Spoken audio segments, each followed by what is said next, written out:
আসসালামু আলাইকুম। এই মুহূর্তে সংবাদে আপনাদের স্বাগতম। সিলেট 24 চ্যানেল থেকে আমি আসমা।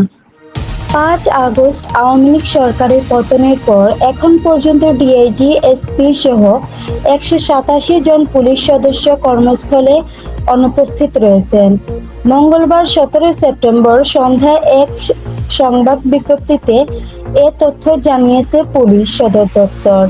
বিজ্ঞপ্তিতে জানানো হয়, গত 1 আগস্ট থেকে মঙ্গলবার 17 সেপ্টেম্বর পর্যন্ত বাংলাদেশ পুলিশের 187 জন সদস্য কর্মস্থলে অনুপস্থিত রয়েছেন। তন্মধ্যে ডিআইজি 1 জন, অতিরিক্ত ডিআইজি 7 জন, পুলিশ সুপার 2 জন, অতিরিক্ত পুলিশ সুপার 1 জন, সহকারী পুলিশ সুপার 5 জন, পুলিশ পরিদর্শক 5 জন, এসআই ও সার্জেন্ট 14 জন, এএসআই 9 জন, নায়েক 7 জন এবং কনস্টেবল 136 জন। 187 জন পুলিশ সদস্যের মধ্যে ছুটিতে অতিবাস 96 জন, কর্মস্থলে গড়হাজির 49 জন, স্বেচ্ছায় চাকরি থেকে ইস্তফা দিয়ে কর্মস্থলে অনুপস্থিত 3 জন এবং অন্যান্য কারণে 39 জন কর্মস্থলে অনুপস্থিত রয়েছেন।